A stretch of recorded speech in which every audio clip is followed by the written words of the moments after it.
What's the state of your website?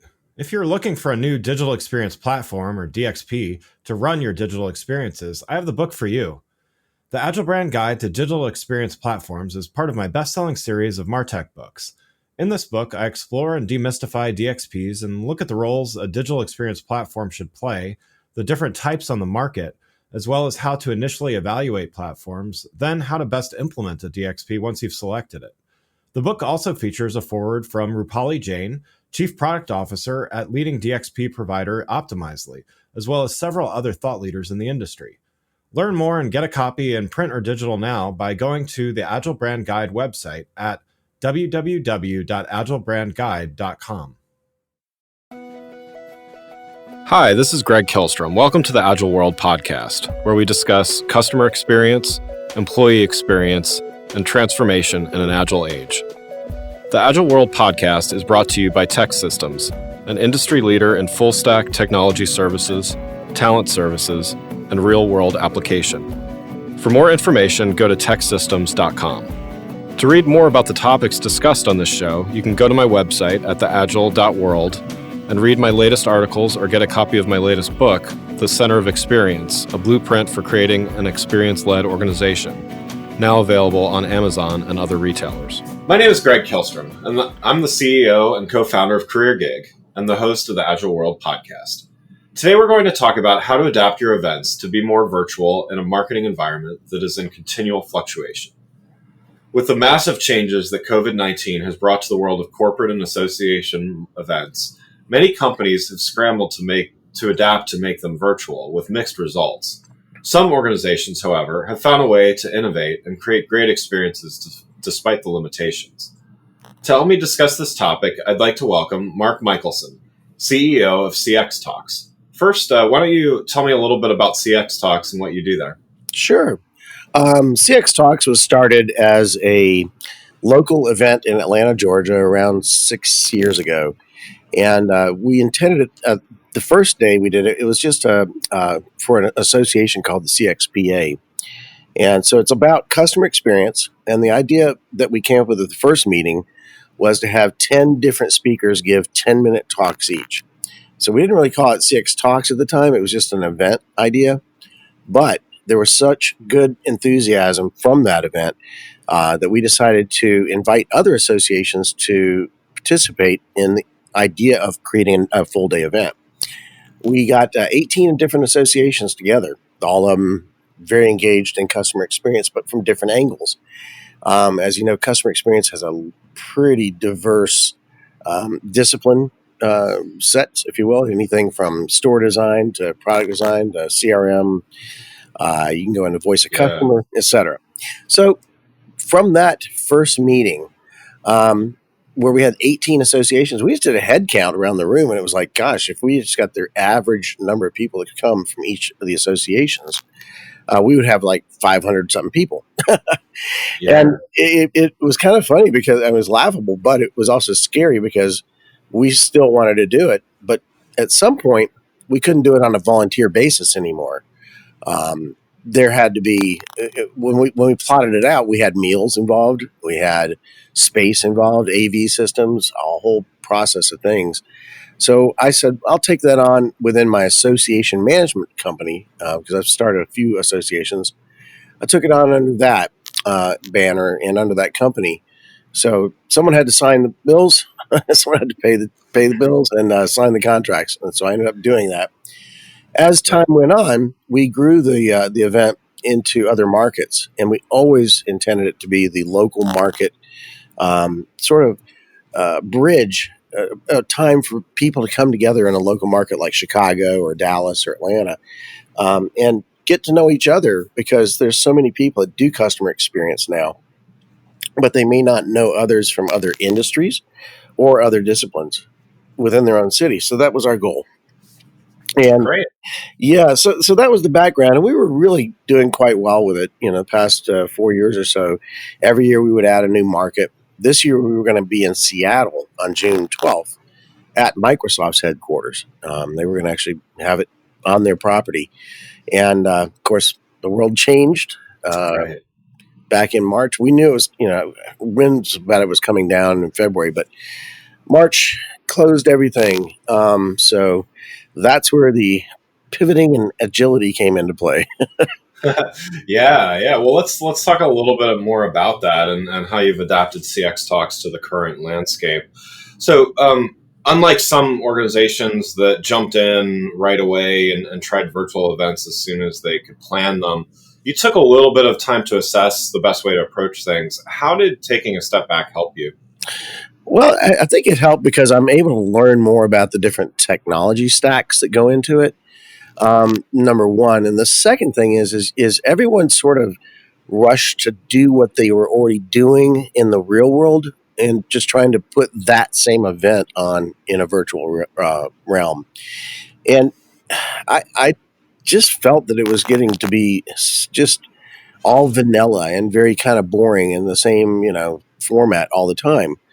And I signed up for a ton of these webinars and online events, and just even learning how the landscape forms. Anytime you have a new thing like everyone's moving to virtual, okay, well, what does that mean exactly? A virtual summit or conference is usually over several days and maybe has, you know, anywhere from 10 to 400 speakers.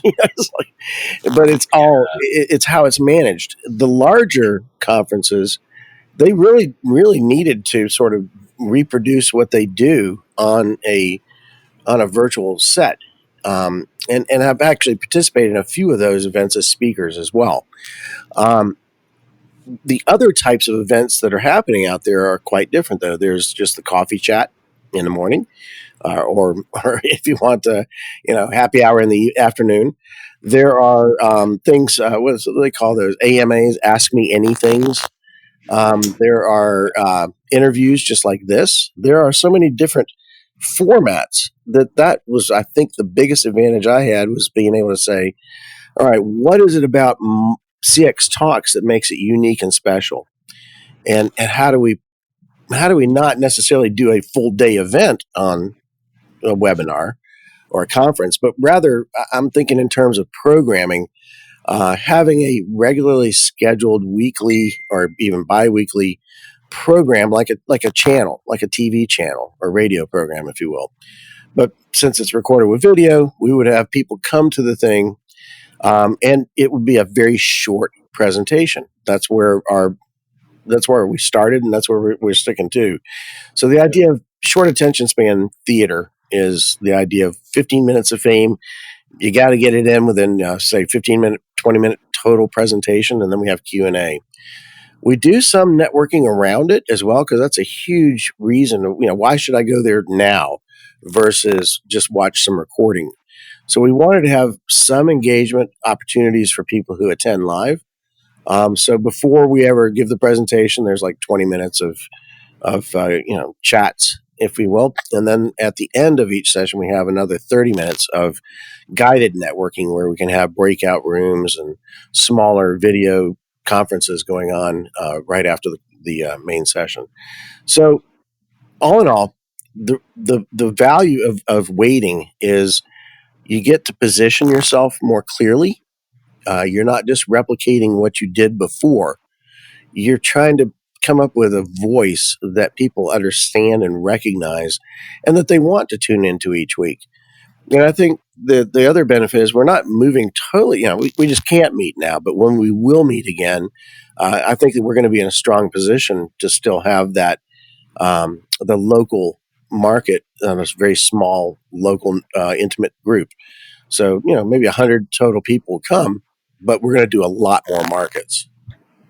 Yeah, no, that's interesting, and I mean, I agree. Like some of the early, I attended a few early virtual conferences, and honestly, didn't see the difference between that and me just either watching TV all day or just watching YouTube or something like that. It was really, obviously, a lot of people were trying to find their way and make some value. But I like what you said about the networking component as well. I just to follow up on that one before we Mm-hmm. talk a little bit more about the future. Like how have you deemed that? Do you think it was successful? Are there some other things that you might do differently on that part? Because I do think that is why people go to, it's a big reason, at least, why people go to events, is that they can go and meet new people and experience something firsthand versus, again, just kind of watching a TED talk on YouTube or something like that.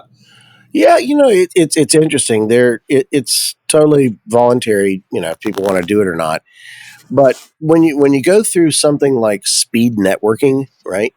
Yeah. I've attended a few of those types of events, and they've been really interesting because there's a couple of them that are weekly, but they get maybe 400 or 500 people each week, and they do a really good job because they'll break everyone out into small groups, and then you only have like 6 people in your breakout room, and you can talk for like 15 minutes about a specific topic, and then you're put back into the pool. Yeah. And then you're mixed up with another 6 people, right? Um, I'm constantly looking at, and I think that the technology is constantly changing as well around the engagement area. On a Zoom call, you can chat. You have the chat function. You can have Q&A. Those are a little bit passive because there's no voices involved, right? There's no personality other than, well, maybe if you can type personality out. Right. But there are other tools that are out there that I constantly am looking at that can do things like have engagement with a community or even ongoing engagement. Even if you're watching a recording, if you put in some sort of comments, that can be automatically sent to the speaker or presenters to answer. Yeah. So, even if it's a year from now, you can still have Yeah. that Yeah. kind of That's a good comments point. going on, right? And being notified of those types of things too. The other thing is people who come, they may or may not be open to meeting other people or just putting their contact info out there. So you have to do it in a way that allows people to say, yes, I'll give my LinkedIn contact info, but I'm not going to give you my email address or phone yet, right? Yeah. If, Yeah. if if they want to meet, they can meet. There's also software that you can meet one-on-one in the systems. That's like a third-party software kind of thing versus within the Zoom format. And so I've looked at those types of things, but I don't want to just detract from our program with having people go off and talk with each other while we're doing one of our presentations or talk. Yeah. So yeah, I'm looking at those things still. And again, I have the luxury to sort of play with it, but I don't want to confuse people by saying, "Oh, go to this website while you're in here and watch this." Right, right. That's a lot of conflicting instructions or Yeah, expectations. Yeah, yeah. yeah. Use your app on the phone to communicate with us while we're watching. Right, right. No, that makes sense. Well, yeah. So let's go a little in the future now, and obviously things are going to be the way they are for a bit, and hopefully not any longer than they need to. But we're kind of where we are for a little while at least. But what kind of lessons can we learn from these times? So, I mean, let's say, once we're able to do in-person events on a regular basis, what can we learn from these times that might make those events better? um, so in that area, I think that there's going to be a lot of innovation, just because it's forced innovation. Yes. Um, Yeah, and some of the cooler things I've seen, they're just out of my budget, but some of the cooler things I've seen almost go back to the old school days of when we had communities that had avatars and you could like move them around and they were 3D in an yeah, environment. yeah, Right. There was games like this a lot of games. Right. And so now I've seen a few different virtual venues set up, and everything from like a giant festival, for music festival, with 6 stages to go to, and vending and all this kind of stuff, right?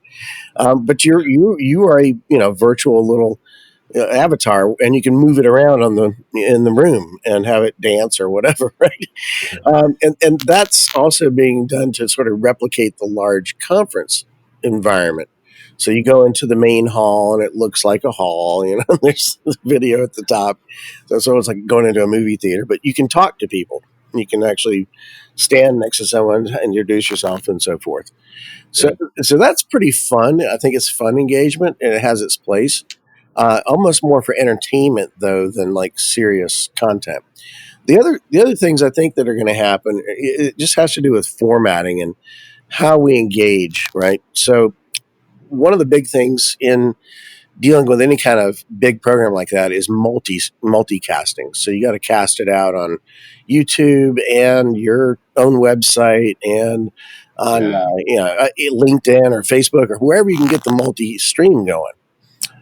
So more and more of that's going to happen where people can sort of jump in from any point, but whether they're interacting or not is going to be filtered by that. So in other words, if I'm doing a webinar, there are some tools that can bring comments and things from like YouTube back to you as you're doing it live.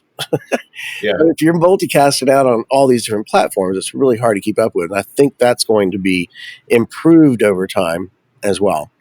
The other So do you? Oh yeah, go ahead. I was just going to say the other thing I've seen that's kind of fun is there's more and more of the bringing in swag and other things to the house in preparation for a online event, to try to get some of that enthusiasm, excitement that we used to have about getting coffee mugs, and Right, right. the sunglasses and such. I did one and I received this really nice box of stuff, and I was like, okay, yeah.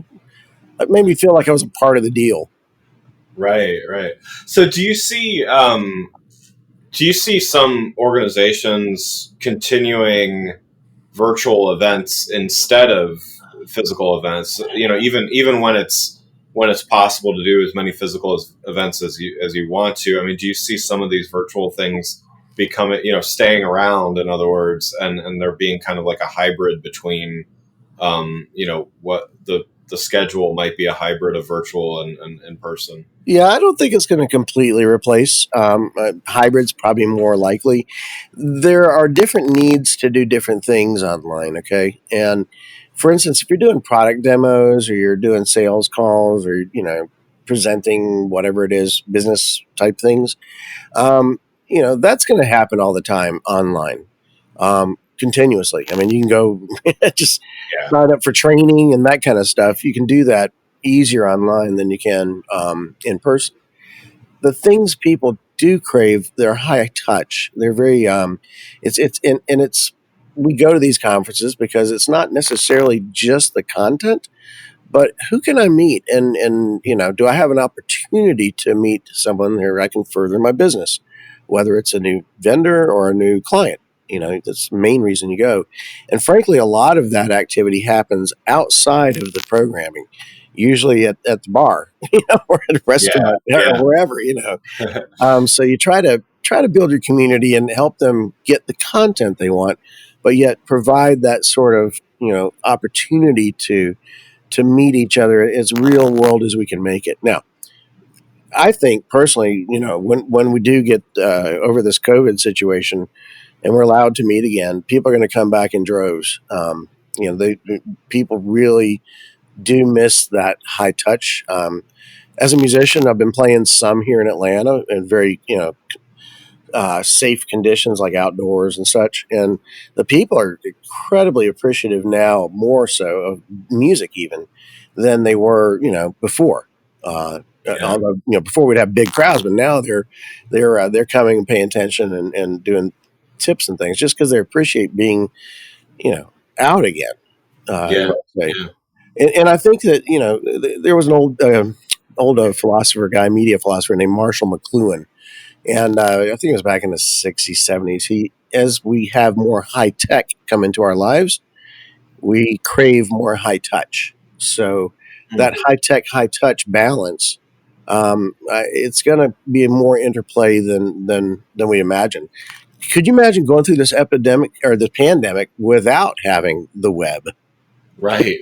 Right. No, I cannot. For what it's worth. Yeah. Yeah. So if you turn it on its head, it's like, no, it's not. Always going to have the web now. It's part of our lives. Um, but it's the format and the idea of meeting. Um, I from my point of view as a meeting organizer, event organizer, I stay in touch with the news somewhat.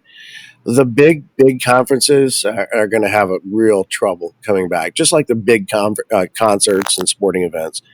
It's going to be the smaller things that are going to happen, and Yeah. people less willing to travel too. So if you can bring together people locally, I'll drive to a place, and then I want to make sure there's safety things in place, distancing and all that. Um, but even then, when I did a survey, for instance, I did a survey on what kind of formats you might want to have, and both for in person and online. And it was almost laughable because around 50% of my sample wanted to start meeting soon, like fourth quarter this year, and saw no problem with getting together without wearing masks and or any kind of distancing. Yeah. The other 50% said, no way, we're not going to go there until there's, some sort of something. The earliest is going to be like, spring of 2021 or whenever we get a vaccine. So, there are lots of different kinds of people out there. There are lots of different formats and ways to meet. And I think that anything we do virtual is going to support that in-person meeting even more. Yeah. No, agreed. Well, one last question before we wrap up. When we talked earlier, we talked a bit about your background as an entrepreneur and your business background, and you said there really hasn't been a time when you weren't an entrepreneur. So, how do you think that set you up to be agile and adaptive as a business owner? Yeah, I've been through a few of these tragedies, so to say, national tragedies. The I guess the drive for me to be an entrepreneur started when I was a teenager. Really, I grew up. My dad had an ad agency, but I just did odd jobs for him. But it kind of helped me understand. He moved from public television to advertising, and I saw lifestyle changes. I saw things like he was able to work from home, even back in those days when home wasn't cool to work in. Right. Now everyone's in on it. Right. And so I started my first company. Actually, when I got to school, I was playing music to get through school, and a friend of mine approached with a magazine, so I started helping him with that. Sold the magazine, and I'd made more in school than I was getting offered when I got out. So that's a good spot to be, I guess. But I was like, okay, I might as well go ahead and start another company. Right. So my first one, right when I graduated, was an ad agency. I had a market research division. We did pretty good. We were doing broadcast advertising, things like that. Grew fairly quickly. We did about 2 million the first year, and like 21, 22 years old. So I'm like, yay. So we got some publicity and stuff, and it was a cool brand. I called the Ad Shop. Um, and what happens is as far as agility and stuff, I mean, with an ad agency, you're only as good as your clients. And sometimes those clients are great, and sometimes they're not so great. So we had one client that was really big, and they went bankrupt. They had some kind of fraud happening in the company, and anyhow, had to deal with that at age like 24. Wow. Owing like millions of dollars all of a sudden. You're like, oh, like, no, so that helped me understand, what I liked and didn't like about that business. So we ended up being equal with everyone. We negotiated with all the media and got some payments out of the client. And then, you move on. But I decided at that point, I didn't really care for the advertising business because I didn't want to be a bank again. Back in those days, you bought the media and then the client paid you and then you paid the media and you made percentages. I didn't want to do that again. So I said, let's do research. I really enjoy that anyhow. It's more like strategy and voice of customer and stuff. And these are all this old school days back in the 80s. We didn't have internet and all that yet. So as I moved into that field, I grew that company pretty solidly for about 20, 25 years, had a bunch of employees, and we were doing work all over the world. And then I'd started another business in the trade show industry back in the 90s, late 90s, and it was taking off nicely. I'd done so much work for my clients at trade shows. They wanted to intercept people and do interviews there or bring them in for focus groups or whatever, because a B2B trade show at the time, particularly in the computer or technology fields, you'd have 30, 40,000 people of your target audience. So they're gathered for like 3 days, Yeah. So it made a lot of sense for us and to my clients to try to talk to those people while they're there, particularly if they're hard to reach people like, ophthalmologists or something, right? So we actually, I reached out and contacted some of the venue management and learned that whole landscape around it, because I had a lot of resistance from the show organizers to do research at their event. They were like, nope, you can do it in the client's booth and that's it, or you can buy a booth and we're sold out. And I was like, well, I can't really do this for my client. My client's IBM. They don't want anyone to know it's IBM doing it. And I'm like, how do I do this? So we ended up renting a restaurant like across the street from the convention center, rented the whole restaurant out, bought everyone lunches just to interview them, right? You got our job. But the guy who ran that show actually sent me a letter and said we'd arrest anyone on site from my company if we were inside the venue at the conference center. So I waited a little bit and I reached out to him later. I said, hey, I'd like to come meet with you and talk and figure out what's going on. He goes, right. He's kind of gruff, but I was like, okay, let's do it. So I flew up to Washington and met this guy, and just turned out he just didn't really get it, And I was like, look, there's a real opportunity to just talk to people who come to these events, and there's a lot of money, and your clients want to do this.